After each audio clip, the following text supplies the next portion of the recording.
Diretso na po tayo. Nako, Senator Rodante Marcoleta, napamura po dito sa ginawa ni Senator Lacson, no? Na-booking po yung dalawang testigo niya na talagang halatang-halata naman talaga na ang testigo na yon ay hindi para kay Martin Romualdez, kundi para doon i-discredit siguro, yata, ang mga diskaya para palitawin ang mga diskaya ay nagsisinungaling lang dahil alam naman natin sa simula pa lang ang mga diskaya, siya nagsabi ituro, no? Kasi ang Gutesa, binabaliwala nila. Ayaw nilang paniwalaan. So, yung Saldi, di na makauwi. Siya sabi, AI yung video at di na paniniwalaan. So, wala na silang ibang laban at kalaban, kundi sa mga diskaya. Kaya siguro, sa akali lang, sa aking palagay, nilabas yung testigo na yan para i-discredit ba yung diskaya na yan para pawala yung bisa yung mga sinabi ng mga diskaya. Kasi alam naman natin itong mga to, di ba? Pag yung isang tao na gumawa ng kasalanan, hindi nila paniniwalaan, style ng mga totoo, yan ang paniniwala ng mga yan. Sa bagay, hindi na ako magtataka. Lahat ng kinikilos nila ngayon, alam mo ano, takot at takot sila na mabuko sila. Bakit? Hindi dahil lang sila kahihiyan. Hindi lang dahil sa makukulong sila.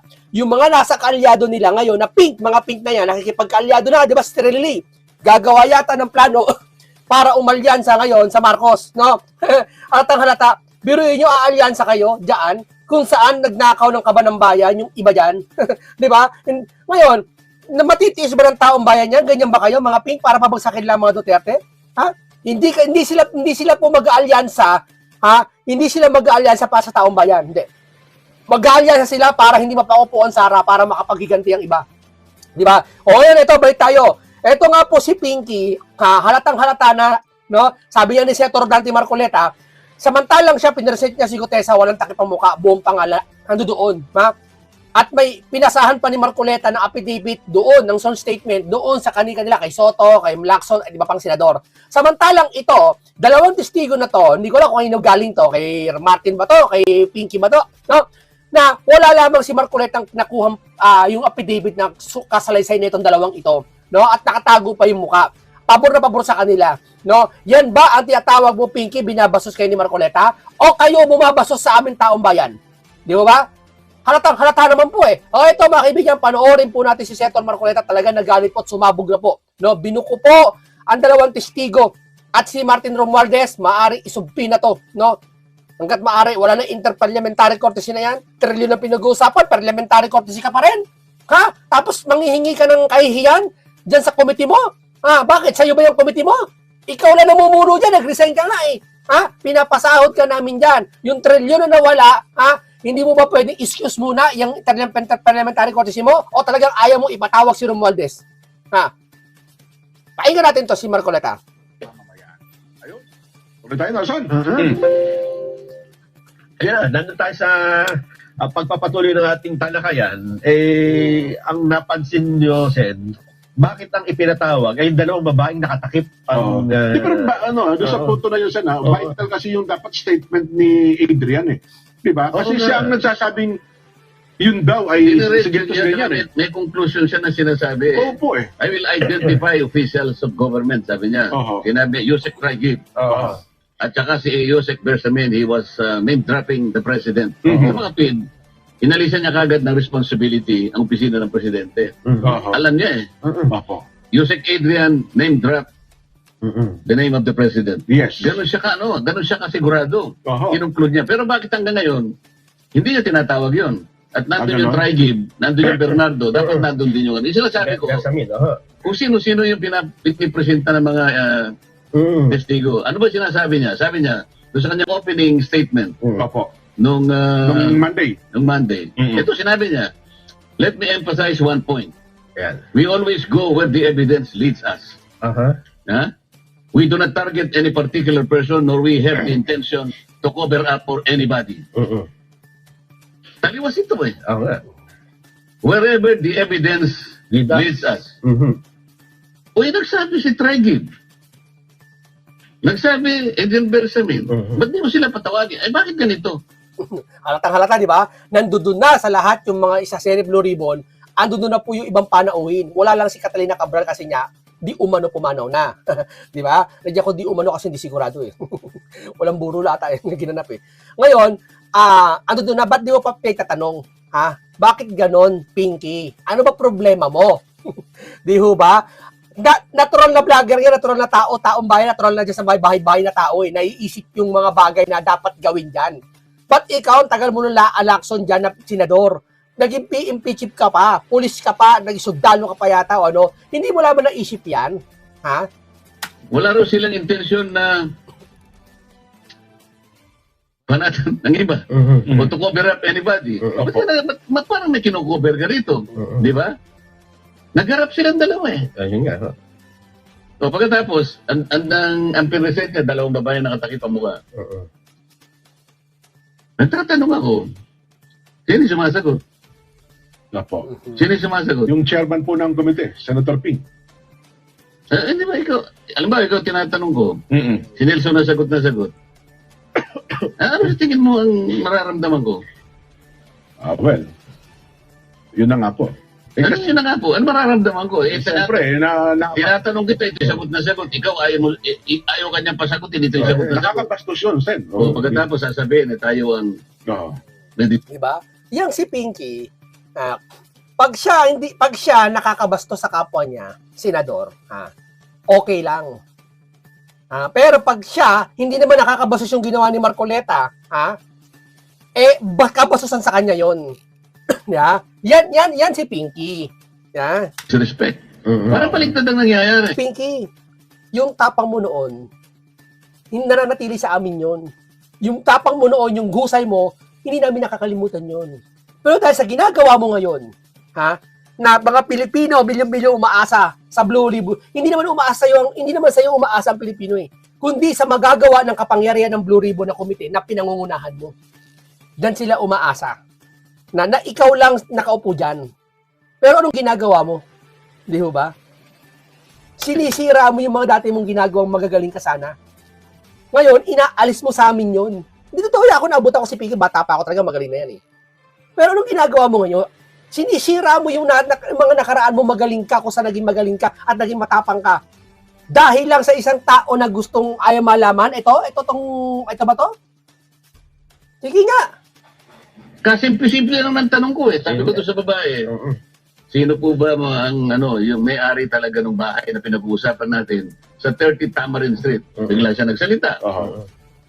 Pero hindi ko siya, Oo nga, pumagalang hindi ko siya sinasansala. Okay. Tanong na naman ako. Opo. Sagot na naman siya. Tanong pa rin ako. Ang haba nga po ng explanation. Sagot na naman siya. Sabi nga ng isang observer alam mo na pala yung mga sagot niya. Ba't pinresenta mo pa dyan? Para Bago mo presenta, ikaw pala sasagot sa mga tanong ng mga senador. Sige nga. Ayan. Ang gamit lang pala ng dalawa na para ituro si Diskaya na si Diskaya raw ang nagsabi na umalis na kayo dyan dahil gagamitin na ng bagong may-ari. Dahil ang bagong may-ari na nasagap yata ng Blue Ribbon Committee Chairman, meron natang chismis ng bagong may-ari, Martin Romualdez. Kaya pala pinaturo si Diskaya, parang ang maisip na naman tao, wala yung chismis na si Romualdez ang may-ari, kung hindi tinuturo si Diskaya. Ayun. Di ba? Yan. Di ba? Patanggal mo nga mukha ng mga yan. At pag tinanong, huwag kang sasagot, Pinky. Sila sumagot. Sige nga. Akala ko ba wala tayong kino-cover up dito? Hindi ba? O tapos, sabi ko, Mr. Chair, baka naman Pwede makita rin yung... Sabi ko, parang maganda naman yung mga natin, itong mga testigo. Para makita natin yung kanilang kagandahan. Kasi pangiti-ngiti pa siya. Hindi kasi na-commit ko sa kanila na kung testigo sila naman ay na gano'n din, nakiusap, natakpan ang kanilang mga mukha. Alias na nga lang daw ginamit nila, para di Kaya makilala. na alias ang ginamit para kasi pinagbigyan. Nakalimutan niya, itong isa nasa kaliwa ko, pinatanggal yung kanyang maskara. Si, RD, pakanan. Nagre-request din ito na Yung nakadilaw. takpan ng mukha. Hindi ko naman malaman kung Ayan, binalot niya talaga yung sarili niya. So, Dinabakbak lahat ang ano. Pinagtulungan nga po kasi disrespect mo sa Senado yun eh. Kaya nga, ngayon, paano ngayong wala kaming kino-cover up? Yan ba, Pinky, nagtakip ang mukha nung dalawa ng testigong babae? Yan ba, hindi ka ba nahihiya? Ang nadidisrespect yung mismong Senado, hindi yung komite? Ha? Ikaw yung komite, chairman ka, nadidisrespect ka sa pakiramdam mo. Eto, nakatakip ang mukha. Nadidisrespect kami, mga taong bayan at pati Senado. Ba't ayaw mo ipatanggal yung mga pag nakatakip sa mga mukha ng mga yan? Di ba? Yun na lang eh. Pero yung dalawang babae naka-cover, pang mukha. Itong isa tinanggal yung disrespect, sabi nila. Yung dalawang babae, hindi disrespect, nakiusap. Wag na po. Ano ba naman ang masama? Ang pag-uusapan lang naman pala kung sino yung nagsabi sa kanila na umalis na kayo. Ayun nga. Yung ba ay nakakatakot? Nakakulong yung kanilang itinuro eh. Carly. Yung asawa nakakulong sa Cebu, itong lalaki nakakulong yata sa Senado hanggang ngayon. Nakakatakot ba yun? Ba't ayaw mo ipakita yung mukha mo? Matatatakot kayo. Sige ya. Na ang gusto ko naman sabihin, pinaalis po kami ni Ginoong Colonel O Diskaya. ba't kinakailangan takpan mo yung mukha mo? Okay, the added dramatization. Nung si Gutesa ba, pinresenta ko, Yan. pinagtakip ko ba ng mukha? Oo. Ay, hindi ho. Walang ganun. Tapos hindi pinaniwalaan. Di ba? Hindi pinaniwalaan. Ha? Oo. At saka halimbawa, kung tinanong si Tapos ito pinaniwalaan, tinuturo sa Diskaya. Wow! Tessa, kayo sumagot, ano kayang reaksyon niya? Diba? Yung nga lang pinapatay, pinakita niyo yung di ba? Yung Oo nga. scripted daw eh. Scripted, yung agad ang Oo, yung kagad eh. back sa inyo. Oo. Meron ba sworn statement si Gutesa nung siya, nag-testify? Meron po, di ba? O yung dalawang babae, sabi niya, meron sworn statement, pero hindi niya kami binigyan. Kasi kung binigyan niya kami, makapagtatanong kami sa kanila. Yung dalawang babae na yun. Oo. Tingnan mo yung depression ngayon. Kababi o binigyan si Marcoleta at karapatan niya binigyan yun. Ha? Tawag doon, Lacson, ang tawag doon. Kabastusan o hindi? Ha? Sige nga, o nakalimutan mo lang na ibigyan yan. O anong tawag pa rin doon? Kabastusan o? Tawag doon? Sige nga, kayo humatol mga kasama ko. Oo nga. So, pagkatapos, sabi nila, ano ba? Let me emphasize one point, we always go where the evidence leads us. Yes, sabi po yun. Lahat ng mga testigo, tinuturo si Martin Romualdez. Oo, napakalino na mga kasama ko. Lahat ng mga testigo, lahat ng mga tao, tinuturo si Martin. Inahanapan yung ebidensya. O sige, wala pang ebidensya kasi ayaw nyo mag-imbestiga. Ayaw nyo i-pursue. Ngayon, kung ikaw matino sa pag-iisip, tinuturo na ng karamihan yung kapitbahay mo, yan yung magnanakaw yan. Hindi ka ba makikilos para yung kapitbahay mo katokin, ipatawag, ano nangyari, ikaw tinuturo ng taong bayan. Di ba? Napakalinaw naman eh. Harap-harapan nyo ba kami pitatakpan? Harap-harapan nyo ba kami pitataguan? Harap-harapan nyo ba kami niloloko na? Ganyan na ba ngayon? Garapala na? Si Gutesa, tinuro siya. Sila Diskaya sa magitan ng mga ilang congressmen na kanilang in-identify, tinuturo din. Si Saltico at si Martin Romualdez. Di ba? Maski sila, ang dami. O bakit hindi niya puwersahin si Romualdez na Patawag. tumestigo sa Blue Ribbon? Ang gusto ko Ayaw niya. Lakso, napaghahalataan ka po. Kung talagang willing ka, sige, ipatawag mo yan. Kung gusto mo talaga mahal mo taong bayan. Ano ba? Ba't di mo magawa ipatawag yan si Romualdez? Ano bang meron? Natatakot ka ba? Kasi pinsan mismo ng pinsang buo mismo na kung saan nagpanalo sa'yo bilang isang senador, kinampanya ka, na si Junior. Ganun ba yon? Nangyari sa susunod na pag-hearing, paratingin niya si Romualdez. O sabihin naman ng mga nagtikasunod dyan, bakit na ipapatawag si Romualdez? Paulit-ulit na lang. Ba't ipapatawag? Sumut, prangkahin kita, ba't pinapatawag? Tatanungin. Dahil siya ang pinagbibintangan ng mga tumuturo sa kanya. Tatanungin. Ikaw nanonood, tanungin kita. Masama bang tanungin si Romualdez? Bilang isang public servant, masahod ng taong bayan, masama bang tanungin? Pag sumagot kang oo, isa lang ibig sabihin yan. Talagang harapan mo, pitatakpan nyo si Romualdez. Meron daw po yung courtesy yung dalawang kapulungan. So, hindi pwede Parliamentary courtesy. Ano yung sa Tagalog yung parliamentary courtesy?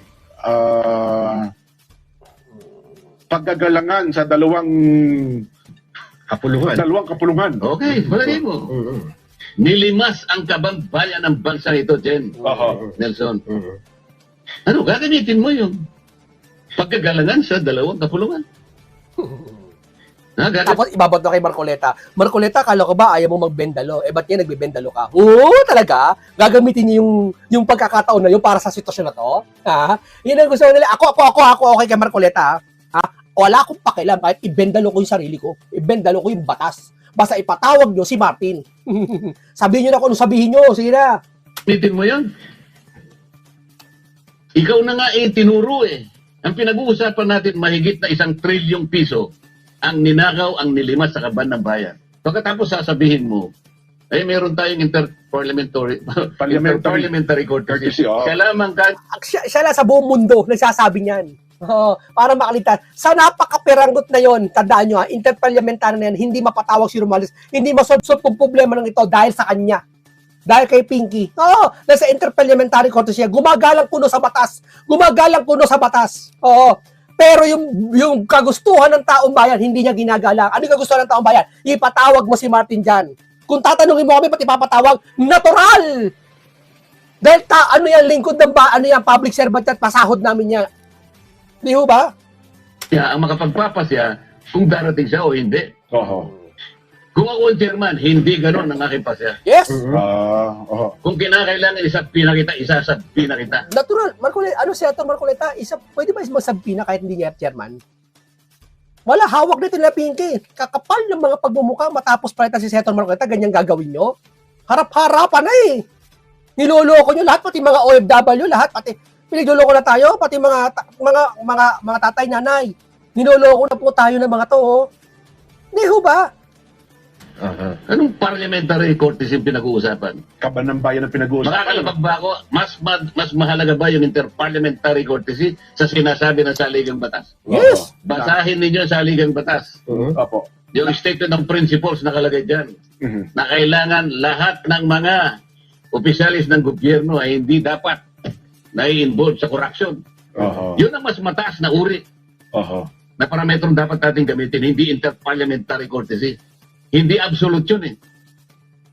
Doon sa saligang batas na sinasabi, yung House of Representatives sa kanyang Senado pwedeng magpatawag. Opo. Sa ngayon nga, lahat pinatatawag namin eh.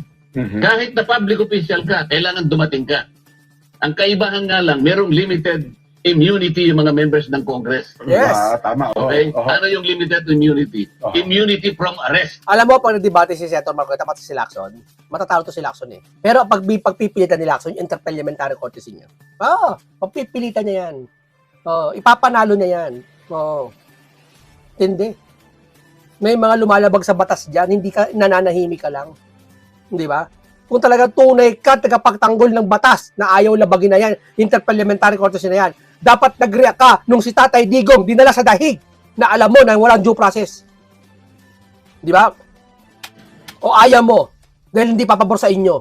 Pakisagot lang.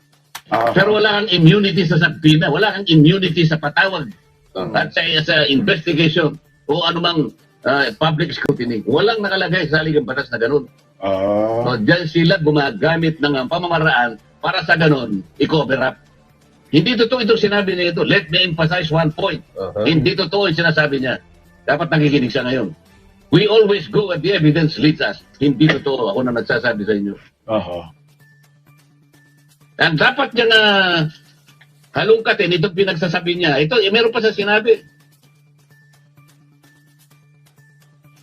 Si Yusek Bernardo nag-handle daw ng 5 billion para kay Secretary Bonoan. 5 billion per year. Magmula noong 2023, 2024, 2025. Okay. 5 billion. At 15% ang kinukuha. 15%. Ngayon, sa kickback na yon, 75% napupunta kay Bonoan, 25% kay Bernardo. Siya rin ang sabi nun. Nandun si Bernardo, nandun si Bonoan. Doon na yung dalawa. Wala lang, naaksaya lang. Di ho ba? Ay din ni Bonoan. Hindi po totoo yun. Kapag pagka wala kang specific denial, general denial lang, that amounts to admission. Ganun Hindi totoo yan. Ganun lang. Ganun lang kasimple. Alin ang hindi totoo? Yung 75%? Oo. O 70% lang ang nakuha mo? Oo. Kailangan siguro, i-deny mo yan specific, hindi yung general denial. Oh. Lumitaw yung Cabral Files. Nakalagay doon kung sino. Sinabi rin niya. Hindi ba niya napapangkin sinasabi niya? Mahilig yung magpa-interview eh. Sabi niya, at least 5 secretaries Opo, of the departments. Ang hilig niya sa blind item, no? Yan si Pinky, no? Oo, ganyan niya. Tapos bandang huli, wala lamang pala. Di ba? Ganyan yan. Para masabi nag-iimbestiga siya. USEX were beneficiaries of the allocables Ayan nga. under the Cabral Files. Ba't hindi niya ilabas? Sino ba yung mga Cabinet Secretary. Oo nga, oo. Doon sa binabanggit ko nga sa'yo na 100 billion na sinasabi ni Saldico Oo. na ang nag-name drop ay si Adrian Adrian Bersamin Opo, oo. na binibigay kay Trigib. Opo. Sabi raw ni Bernardo, Trigib kunin mo na, dami na nito yung pinakamalaking single delivery is 2 billion pesos. Nandun nga doon sa armored van. Oo. Sabi raw ni Trigib, sandali lang kasi March 11, hinuhuli kayong kasi si Digong. Digong. Opo. Kaya magulo ngayon. Oo. Oh. Pero kanya itong circumstantial ito, may kinalaman pa kanya doon sa pagpapalit ng ES kaya sa Makati, may connection pa daw si yung bagong hirang na executive secretary na si Secretary Ralph Recto. Bakit hindi ipaliwanag itong mga bagay nito? Puro seryosong aligasyon ito eh. Ayaw nila ipaliwanag yan kasi alam niyo po bakit? Patungo po doon sa mastermind. Ito ang hirap kapag gusto nila ng transparency pero mismo sila ayaw nilang gawin kung ano ibig sabihin ng transparency. 'Di ba? Ang Pangulo tahimik lang. Tamo ha, tayo mga nanonood, sila Marcoletas, lahat sila alam yung nangyayari sa Pilipinas. Yung Pangulo, ano kaya ginagawa natin? Tatrabaho lang? Ang Pangulo, nagtatrabaho lang?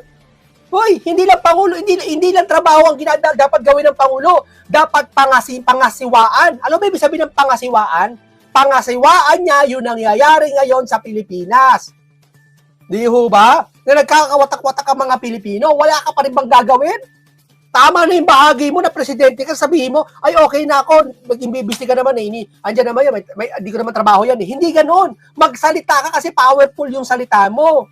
Na ipatupad mo, ano ba kayo? Sawayin mo si Lacson. Lacson, ano ba? Ang bagal na investigasyon na yan. Ba't ayaw yung bilisan? Ang dami yung pamanya-manya. Ba't ayaw gawin? Ang alam ko, isa lang dahilan kung ba't ayaw gawin ng isang tao yun eh. Maliban nila kung sangkot siya doon sa dapat niyang gawin. Sa akin lang ha, teorya ko yun. Kung totoo na he always goes Where the evidence leads him. Eh bakit? Dalawang babae yan nilagay niya ron nakatakip ang buka. Oo. nakalayo. Kasi laging ganun siya, may lagi may Nawawalan ng pasensya ang tao pagka ganito eh. Malayo nga, ano. Nabanggit yung 30 Tamarind. Tinatanong ko eh. Sabi ko dun sa babae, alam mo ka ako, si Saldi ko, narinig ko nung siya'y nagpapahayag niyan. Kahit na paunti-unti na niyang nilalabas. Opo, sa pamamagitan ng video. Nabanggit niya yung 30 Tamarind Street na yan eh. Diyan siya nag-deliver ng 1 billion. Na ano mo yun? Narinig mo ka? Napakinggan mo, napanood mo. Hindi po kanya, pero... Hindi daw nila maalala. Hindi, pero naalala ko po, merong nakapagsabi na ginamit nga po yung... Pagkatapos noon, ay siya na yung sumasagot. At yung isang babae na yung gustong sumagot, ayaw nang pasagutin yung isa. Ayaw, wala po kami narinig na ganyan. Wala po kami napanood na ganyan. Hindi ba importante yung 30 Tamarind? Ito pala yung 1 billion. Totoo. Na doon diniliver. Kasi nagtaka nga ako, parang hindi nila kinala yung saldi ko eh. Kasi halos lahat nakapanood. Kaya hindi kilala, isa lang ibig sabihin yan. Maaring yung dalawa na yan talaga, hindi naman nanonood ng bali-balita at yan pwedeng maging katulong lang doon, caretaker lang. Baka nga yan sorry ako lang ha, chismis lang ha, baka nga yan pamangkin ni Pinky yan o baka mag-anak mo. Kasi diba, syempre, wala ka na, kung talagang fake witness yan, wala ka ibang pagkakatiwala kung di ka mag-anak mo. Diba? Kasi ganyan yan hindi pwede pagkatiwalaan niya, alam mo, kahit kumuha ka dyan sa mga squatters, alika rito, magtistigo ka, bayaran kita ng 1 milyon. Pag naubos 1 milyon niya, babaliktad yun Oo, nihala sa akin. Ang hindi babaliktad yung sarili mong kadugo. Tandaan mo, pag minahal mo yon, ay, ayoko, titito yan ayoko, kawawa naman, tito ko pa rin yan, kadugo, kapatid ng nanay ko yan. Alam mo yung gano'n? Hindi ko sinasabing kamag-anak ni Lacson to pero may possible na ito, kakilala mo kung sakaling taling witness yan. Di ba? Ganun kasimple lang yan yan ang hindi ka namin sasabing kapatid mo yan o pamangkin mo yan, ha? Pero yan ang papasok at susuot sa isipan namin na maaaring kaano-ano mo itong mga to. Di ho ba? Nakukuman mo eh. Nung tinatanong nyo na, Yun yung napansin namin ni Jen. hindi po. Jen. Oh, samantalang si Diskaya na ituro niya. Yun ang naging interesado sila. Oo. Samantalang sabi namin ni Jen, hindi, kung ikaw ang nakatira doon sa address, nabanggit ni Sandy ko yung address mo, magugulantang ka, di ba? Usap-usapan niya. Usap-usapan, tsaka tatanungin ka ng mga kakilala mo. Yun nga lang ayaw kanya, hindi nagbigay ng sworn statement. Hindi ako papayag na siya umupo doon at nakatakip ang mukha. Yung ba nasa rules namin na kailangan magtakip ka ng mukha? Pinag-usapan ng rules. Wala sa rules daw yung pagbigay ng minority report. Yung pagtatakip ba ng mukha nasa rules? Sagot, Lacson! Yun ang di namin alam. Ha? Walang ganun. Subukan mong gawin sa husgado yun kapag hindi ka na-content. Hoy, tanggalin mo yan. Pasumpa-sumpa ka pang ganyan eh. Oo, pasumpa-sumpa ka. Paano ka susumpa? Hindi ka nga kilala ng... Oo nga, di ba? Tapos ayaw ni Lacson na sumumpa ata. Ay, hindi, ayaw ata ni Lacson na sa Facebook manggaling yung kay Libiste. Tapos, nilalakad nila Mike Defensor ngayon, yung impeachment ngayon, na si Saldi ko dapat makapagsumpa kahit man lang sa video. Baka ayaw pa rin nila. No? Pero itong mga to, walang muka, nakasumpa. Di ba? Ganyan ba pagpapabor sa inyo? Pag hindi na papabor sa inyo, ayaw nyo na? May karapatan ako, ina-accuse ako eh. Yun lamang pagiging sagrado ng panunumpa. Yes. Hinihiya mo eh. Ginagawa mo, binabastos mo eh. Dinidisrespect Akala mo mo eh. sumusumpa ka, nakatakip ang mukha mo. Kaya nung sina-challenge siya ni Diskaya, Manunumpa ka, nakatakip mo ka mo. O ito, pag nagka-abirya ba, pinatawag yan, pwede ko itanggi. O hindi ako yun ha, hindi ako inanumpa. Ikaw yun, hindi, nakatakip mo ka ako eh. Paano mo lamang ako yun? Di ba pwede pang ganunin? Ikaw ko talaga, Pinky, oh. di ba? Sana makita ko rin po yung mukha. Yan ang hirap pag nakaupo sa Blue Ribbon na hindi abogado. Di ba? Yan ang mahirap. Alang yun eh, bakit ka mo? Ang pangaraniwang nagtuturo, abay, malinis ang ano mo, ituturo mo talaga eh. Opo. Sabi ni Diskaya, ikaw kanya nagtuturo, nakatakip, pwede mo malaman din kung ano itsura mo, pwede tanggalin mo. Ayaw. O ano ba ito? Sabi pa niya, we laid out how this deeply rooted scheme operates with systemic precision. Ba? Ano ka? Systemic precision, Sus Mariose. Ha? It involves a network of actors. Nalaman daw nila. Namely the contractors group who collude among themselves to rig public biddings and monopolize flood control projects. Key DPWH coordinators who manage project allocations and orchestrate the collection and delivery of kickbacks.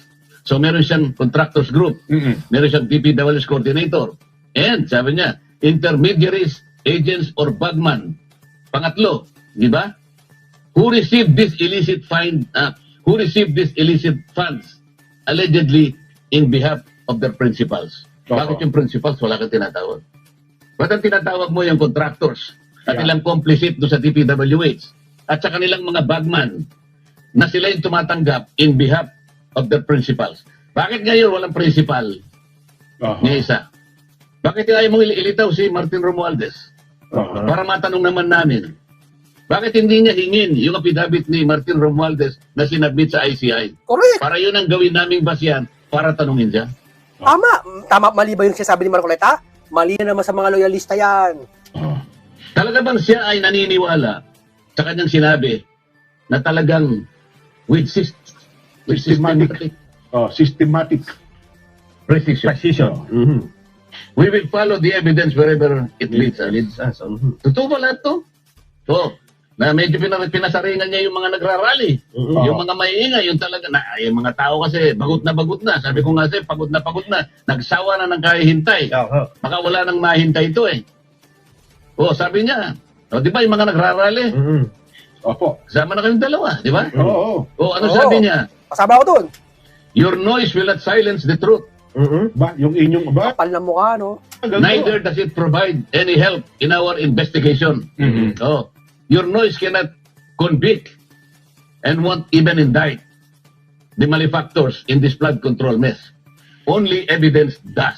Yun, ebidensya talaga makagagawa daw. So may pasaring na naman sa inyo. Ebidensya, di ka nga nag-iimbestiga kay Martin. Ayaw mo nga ipatawag eh. Pwede ba mag-imbestiga kung wala yung tao? Pwede. Pero kung nandiyan, dapat gawin mo. Nandiyan man lang siya. Mas maganda, di ba? Ano mas maganda? Mag-imbestiga ka wala siya o mag-imbestiga ka na din siya matatanong mo? Tapos galit ka pa sa mga mag-rally? Yun na nga lang para maibsan yung galit ng taong bayan eh. Namin eh, mag-rally kami, tututulan mo pa? Hindi ho ba? Kung maiingay, kayong nagrarally, kayong nayayamot na, kayong naghihintay kung ano mangyayari. So, ano pa sabi niya? With all being said, with all that being said, as the chairman of the committee, I say to you, ano sabi niya? Yan na. Ano sabi?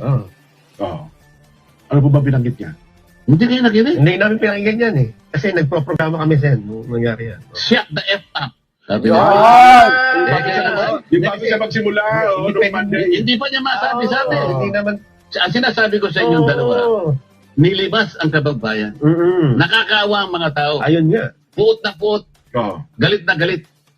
Makikita mo eh. Naghihintay kung anong kahihinatnan ng pagdinig na ito.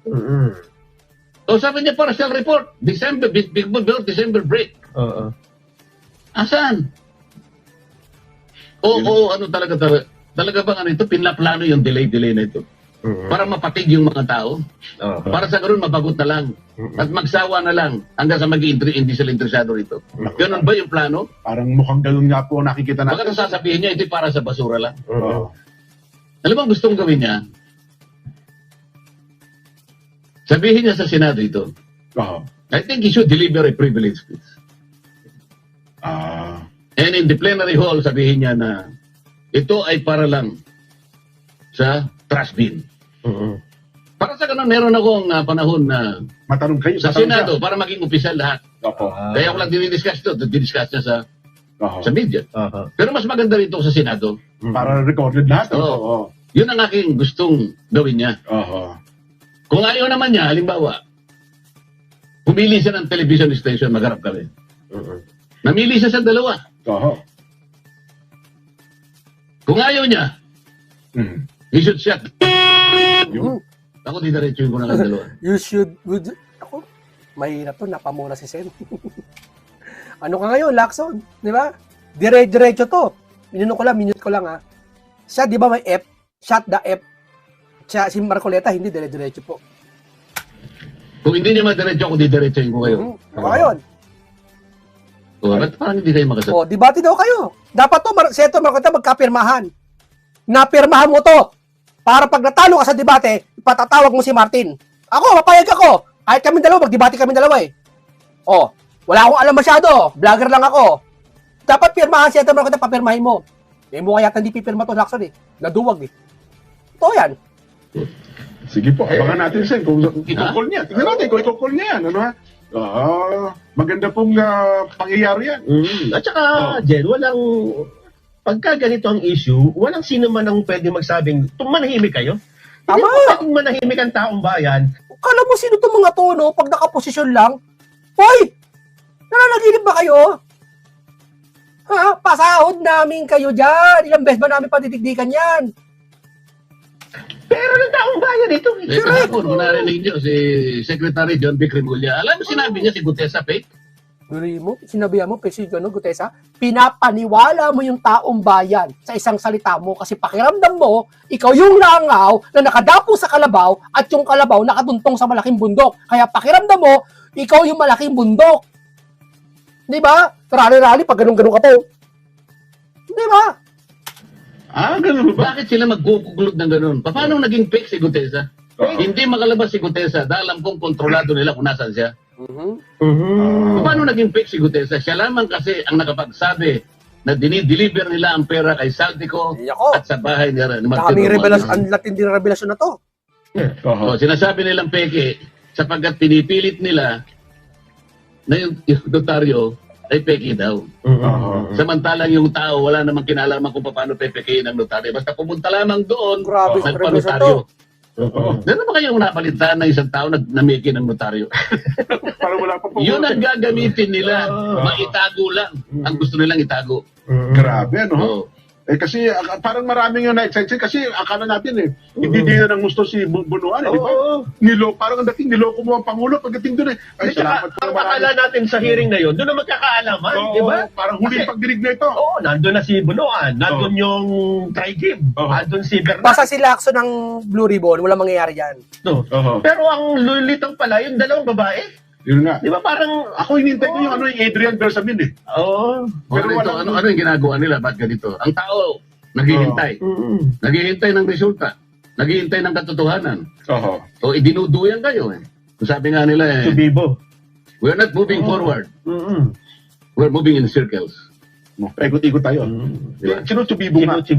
So, natubibo na kayo. Yun na nga. Anyway, paano yan? Pasensya na muna sa mga pagbati. Mainit po kami ngayon. Okay, ganito lang po muna tayo mga kababayan natin. Alam naman natin huwag tayo magbulag-bulagan.